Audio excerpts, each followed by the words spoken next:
Hey guys, it's Chelsea from The Financial Diet, and this week's video is sponsored by Haven Life Insurance Agency. And this week, we are going to be diving deep into a topic that we rarely touch here on TFD, because our primary focus is making everyone feel more comfortable with money and speaking to people from all over the economic spectrum.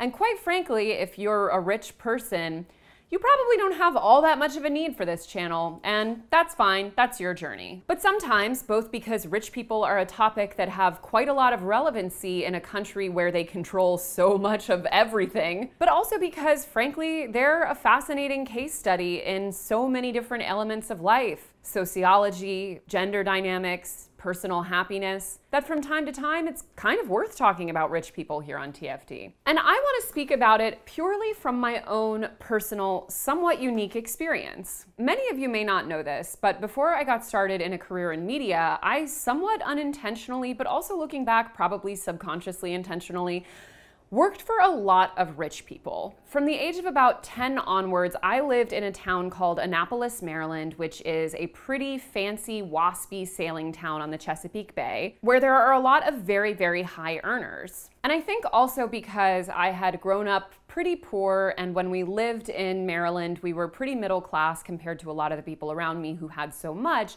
I think I always had a kind of fascination with rich people, an anxiety about them. I wanted to be them, but I also resented them. It was all very complicated and tied up in the fact that Chelsea of that age didn't really have a whole lot of self-esteem. But also, quite frankly, if you were working, for example, in the service industry in Annapolis, chances are, even if you didn't expressly intend to, you were going to come across a lot of very wealthy people in your work. But over the years, I was also a nanny for several very wealthy couples. I was a personal assistant slash errand runner for a very, very wealthy man who worked in Washington, D.C. and also had an art studio. I worked at a yacht club in Annapolis, which is essentially a country club where one of the requirements is that you have a boat. I was a secretary there, which I'll get into later, but secretary at that place had a very loose interpretation. I pretty much did it all. And frankly, on some level, looking back, I think that those experiences shaped me in a lot of ways and created the relationship that I now have with money. I think that now, because I had such an up-close experience of what having a lot of money can do to people on a psychological level,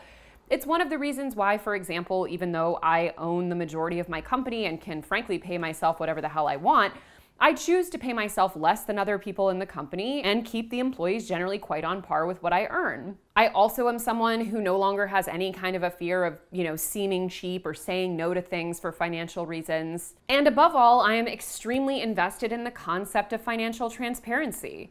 There's basically nothing about the finances of my business or my life that I wouldn't feel comfortable sharing or don't already share on Twitter, because I realize that one of the most insidious things about wealth is how keeping it secret can make you less accountable to the community that you live in, and therefore make you more removed from the people with whom you share this planet. But more on that later. Long story short is that over the course of several years, from about age 16 to age 22, I worked for a lot of very high net worth individuals, and I learned a lot from it. So combining that with some more legitimate, less anecdotal research, I have compiled 6 secrets that I feel comfortable sharing based on my experience with rich people. Number 1 is probably the one that consistently felt the most jarring to me when I was working for wealthy individuals, and that is rich people don't care what they look like in front of you if you're not rich. And by this I mean the behavior that I saw frequently exhibited, whether it was members of the yacht club that I worked for, the couples that I nannied for, the people that I was an assistant for, the customers that I had in various food service jobs. The behavior that they clearly felt comfortable exhibiting was what I would call really, really embarrassing. For liability reasons, I'm not going to get too into some anecdotes at, for example, the yacht club I worked with, but let's just say that one of the rules of being a secretary at this yacht club was you had to stay at your desk until the last member left the club that night. For me, that often meant literally being at the desk until 3 in the morning because some of the members were having their very, very boozy poker game, or were having a party, or were doing something that, probably didn't want to end before before 3 in the morning. And let's just say that the version of those people that would come by the secretary's desk to get the keys to their cars to go home, which is, by the way, in and of itself an entirely different issue, were not the best version of the people that they probably demonstrated themselves as, say, at work or with their friends. When I worked in restaurants that had very, very high net worth individuals frequenting the restaurant, the way that they would treat the female staff, for example, once when I was a hostess at a restaurant like this, was almost as if they were completely entitled to you. They would touch you, they would ask you inappropriate questions, they would ask you to drink with them, they would say really inappropriate things. And even some of the couples that I nannied for would have knockdown, drag out fights or say horrible things about other people or other issues in front of me, as if I weren't even there. And it's funny because looking back, can realize that a lot of this really atrocious behavior that these wealthy people felt entitled to exhibit in front of someone that they knew did not have nearly as much as them and in many ways was working for them, is because on some very inherent level, they did not see me or the people that I worked with as having the same level of value as they did. In fact, at the yacht club, there was once a big uproar because several of the yacht club members, who I guess had been frustrated at how frequently the employees were quitting because of some of the behavior that was going on, started a group amongst themselves that was called YACHT, which was an acronym for Yachtsmen Against Constant Help Turnover. So hopefully that anecdote gives you an idea of where we were seen in all of this as the help. But it turns out that the research actually does indicate that as individuals get more and more wealthy, they actually start to even notice and perceive the people around them much less. In many cases, because they simply don't have to, because their money protects them. In fact, one NYU team had a group of 61 study participants walk down a city block in Manhattan wearing Google Glass. The pedestrians, who were told that they were testing the technology, later filled out surveys asking them to self-identify their social class. Analyzing the Google Glass recordings, the researchers found that those who had self-identified as wealthy didn't rest their eyes on their fellow humans for as long as those who said they were from lower social classes. Basically, one of the privileges of being wealthy is not really even needing to see the people around you, particularly if you don't deem them as having the same status you do, in which case your opinion is likely to count more. So all of the behavior that I was constantly seeing that I felt pretty shocked by in so many of these different jobs really makes sense when you consider that for them, I was probably just like a really advanced smartphone or something. Like I wasn't a human being in their presence watching them behave like a buffoon. But listen, that's just speculation. I can only say what the science says. Number 2 is that gender dynamics are just as complicated in super wealthy houses. An assumption that I used to make before being pretty intimately familiar with the gender and marriage and domestic dynamics occurring in these high net worth houses was that having a lot of money and professional status and accomplishments would probably even out the playing field between men and women. Of course, there's all those myths of like having it all, or the woman who's super accomplished and can kind of dictate her own schedule and all of that stuff.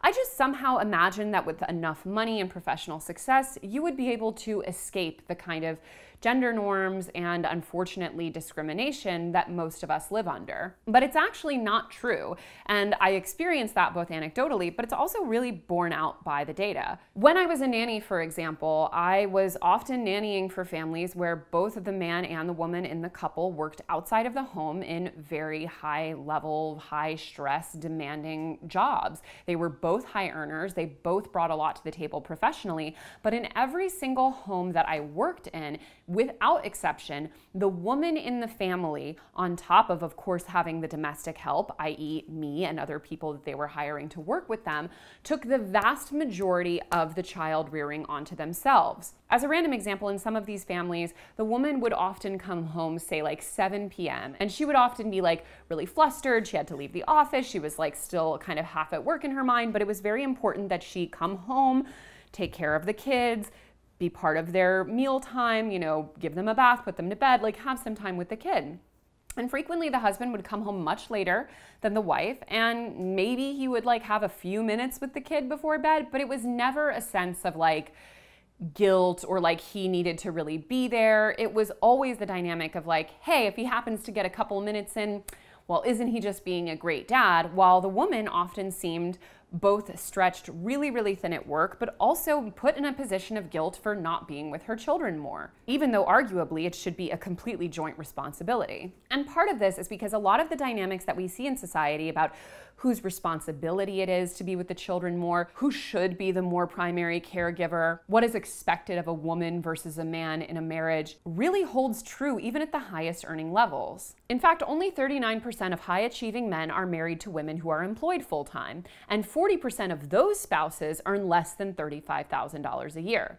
Meanwhile, 9 out of 10 married women in the high-achieving category have husbands who are employed full-time or self-employed, and a quarter are married to men who earn more than $100,000 a year. Similarly, even high-achieving women who are married continue to carry the lion's share of domestic responsibilities. Only 9% of their husbands assume primary responsibility for meal preparation, 10% for the laundry, and 5% for cleaning the house. When it comes to children, husbands don't do much better. Only 9% of them take time off from work when a child is sick, 9% take the lead in helping children with homework, and 3% organize activities such as play dates and summer camp. 3%.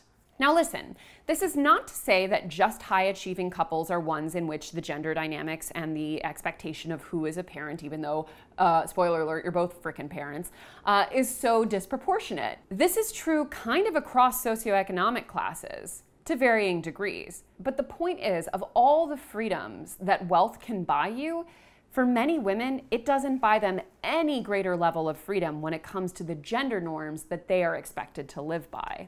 Number 3. That lack of empathy is actually scientifically a thing. So in addition to not even necessarily seeing other people as much as people from lower socioeconomic classes, there is a real problem within the wealthy of having empathy for people around them, particularly people who earn less than they do, or are perceived as lower than them socioeconomically. This is really an issue of how much they are humanizing the people around them, how much they are extending empathy to those people.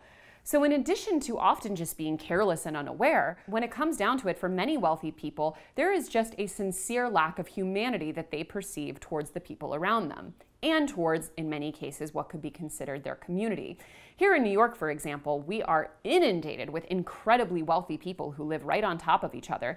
But anyone who's ever been around wealthy people in this city knows that they could not give two craps about their community, their neighbors, working towards some kind of a greater cause with them. They're primarily just interested in making sure their building, their child's schools, their own personal favorite places are not disturbed and are allowed to thrive. And it's worth saying that this is not some sort of innate problem where like all rich people happen to be born unempathetic, or that all the unempathetic people just happen to become rich. But it's actually quite the opposite. Wealth, in most cases, tends to make us more unempathetic by nature because of how much it insulates you. You no longer need to interact with your community. You no longer need to be worried about what's happening around you. You don't have to rely on your neighbors for impromptu childcare or work with them together to achieve a greater goal. Let's say, for example, working on a community garden together. You could just pay to have that done yourself, or have your own garden. And this fundamental disconnect with the people around you and a lack of need to be both seen as human to them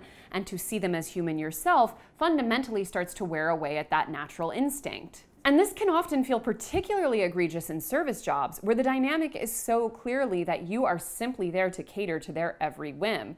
I mean, hell, the job is called server. But if you've ever felt in these jobs that you were perceived as frankly less human than others because of, for example, the social class that you were occupying or the role you were playing, it's not in your head. Research has shown how upper-class individuals are worse at recognizing the emotions of others and less likely to pay attention to people that they are interacting with, i.e. checking their cell phones or doodling. But why would wealth and status decrease our feelings of compassion for others? After all, it seems more likely that having few resources would lead to selfishness. But researcher Piff and his colleagues suspect the answer might have something to do with how wealth and abundance give us a sense of freedom and independence from others.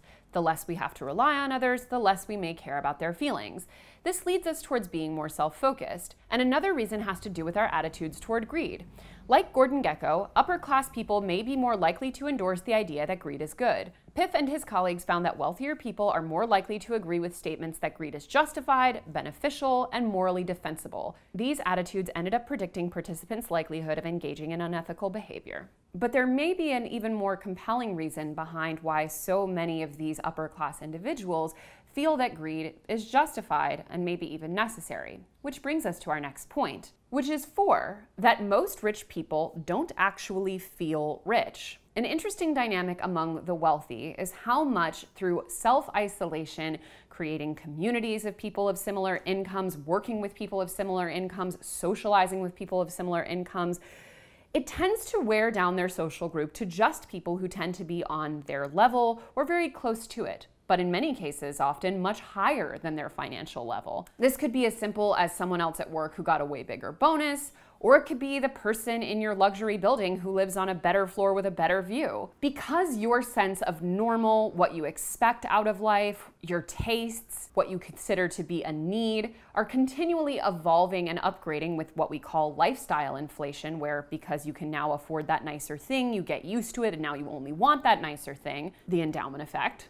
When that becomes your entire life and your entire social circle, you tend to actually perceive yourself as not particularly that wealthy because you're most focused on the people around you who have more. And of course then by default, that perception of greed being justified is in part out of necessity because in order to catch up to them, which is what in many cases you're likely to want to do, you're going to need to be a bit greedier. I remember in working for a lot of wealthy couples, how often I was struck by their own perception of not being wealthy.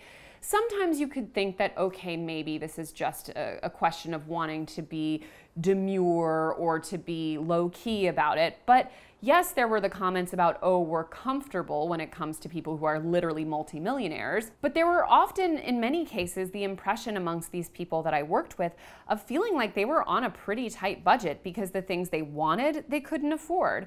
I remember certain families I worked for complaining about having to fly first class because they wanted to be flying in a private plane. I never even told them that I flew coach because I'm sure they would have probably just had a stroke. And this phenomenon is especially prevalent in communities where there are a lot of people who have what could be considered entry-level richness, but are surrounded by people who have pretty developed and established richness. Silicon Valley is thick with those who might be called working-class millionaires, nose to the grindstone people like a Mr. Steger, who much to their surprise are still working as hard as ever, even as they find themselves among the fortunate few. But many such accomplished and ambitious members of the digital elite still do not think of themselves as particularly fortunate, in part because they're surrounded by people with more wealth, often a lot more. And it's funny because I often remember, even when I was working for these people and had very, very little, and in many ways felt envious of the ease that their life seemed to embody, I remember feeling pretty sad for them because for the most part, no matter how much they had, they always in some ways seemed very focused on wanting more, especially in the environment like the yacht club, where so many wealthy people were coalesced into a small environment where they had every opportunity to compare one another's wealth, how big their boat is, how nice their car is, the kind of parties they were throwing at the club. It became very clear that it was much more about comparing yourself to others than it was really about enjoying what you had. And as their social class becomes more and more restricted and the lifestyle inflation gets more and more prevalent, you're basically on a hamster wheel of always wanting more and being basically immediately dissatisfied with what you have. And this is exacerbated when you consider number 5, that work addiction amongst the wealthy is a very real thing. One of the things that surprised me most when I was very up close with people who could have afforded to be retired at the age of 30 was how much they continued working and in many cases actually worked much more than the middle and working class people that I knew. One of the gentlemen that I worked for had so much money that he not only could have been completely retired, but he also could have dedicated 100% of his free time to his passion project, which is a luxury most people would dream of. But he actually only gave a very, very small amount of time to that passion project that he loves so much because he was frequently, basically almost every week, putting in 70 to 80-hour weeks at his 9-to-5 job. And a lot of that, I think, amongst the wealthy has to do with a sense of validation only really coming from that professional achievement. When you look, for example, at high-flying executives who might receive a bonus one year that would literally be enough to retire on in and of itself, you start to understand that that continual desire to work for next year's bonus and make it slightly better and make it slightly nicer than your other executive peers' bonuses becomes in and of itself a kind of addiction, because the money is now so vast and so accessible that it's no longer even really connected to its real world applications. When you're talking about salaries and bonuses and packages in the tens of millions of dollars a year, or frankly even just in the millions of dollars a year, you're talking about people who are no longer thinking just directly in terms of what that increase in income can buy them in terms of day-to-day life. The money becomes a game, and the professional validation becomes an insatiable need. And what's so funny about this is one could argue that the most valuable thing any single person can buy themselves with money is time. But yet that's a choice so many wealthy people are not making. And though they do try to compensate by spending so much on conveniences, things to be delivered, people to do errands or minute tasks for them, people who can buy them free time here and there, part of the reason they have to spend so highly on those conveniences and those shortcuts is because they're filling their time with work. Studies over the years have indicated that the rich, unlike the leisured gentry of old, tend to work longer hours and spend less time socializing. Tim Cook, for example, the chief executive of Apple, whose worth has been estimated in the hundreds of millions, has said that he wakes up at 3:45 a.m. to mount his daily assault on corporate rivals. Elon Musk, the man behind Tesla and SpaceX, is worth some $23 billion, but nevertheless considers it a victory that he dialed back his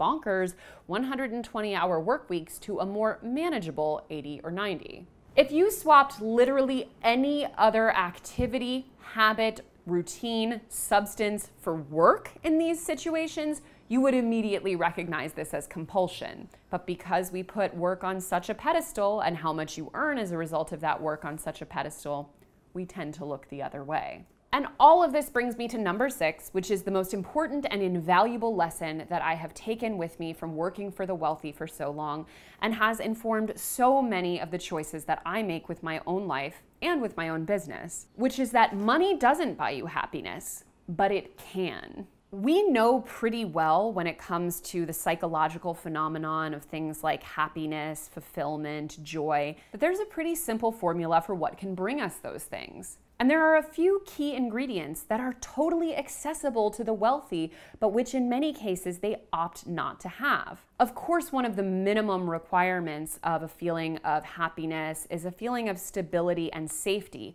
Your basic needs are being met, which is why you often see those studies about how after you earn a certain amount of money, the returns are diminishing because your needs are met and now you're just thinking up new needs. And of course, the wealthy earn so far and above what they'd ever need to meet their needs, but they keep giving themselves more needs, more aspiration, more envy, more things to aspire to, that they can't even feel that fulfillment and satisfaction of having those needs met. And there's another key component of happiness that is often profoundly lacking from their lives. One of the things that most determines whether individuals will identify themselves as happy is a strong sense of connection with their communities. Most of us live a life where in order to get by, in order to live well, in order to prosper, we need to have meaningful connections with the people around us.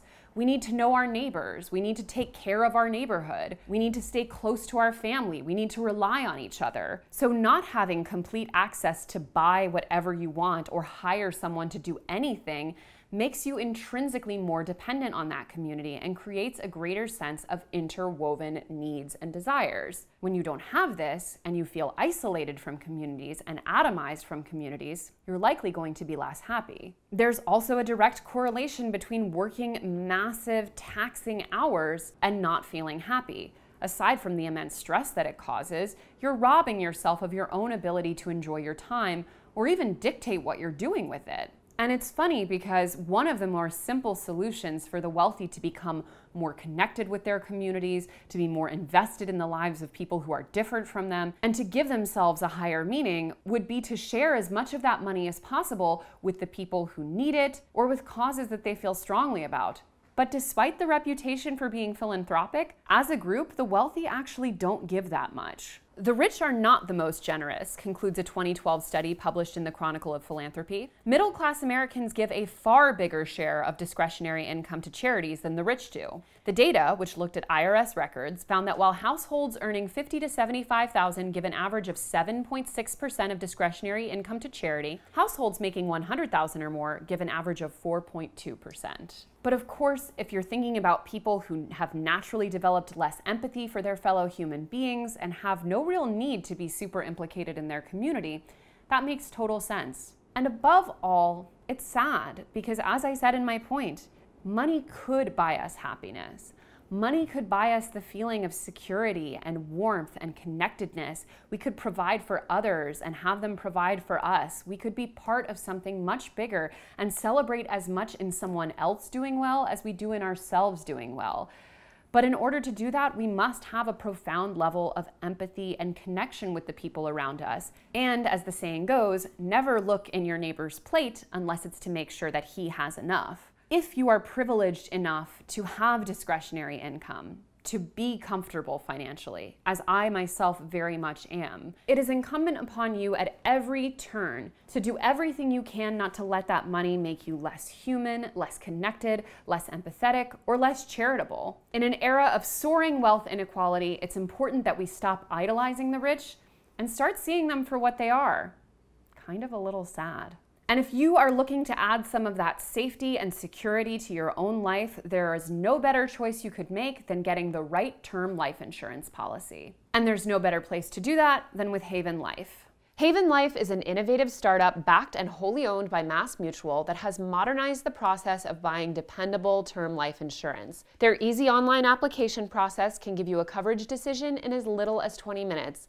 Plus, their rates are super affordable. A 30-year, $500,000 Haven term life policy issued by MassMutual for a healthy 30-year-old woman is only about $27 a month. Click the link in our description to get your term life insurance quote and apply online. Getting life insurance is a responsible, loving decision, and the earlier in life you get it, the more affordable it will be. As always, guys, thank you so much for watching, and don't forget to hit the subscribe button and to come back every Monday, Tuesday, and Thursday for new and awesome videos. Goodbye!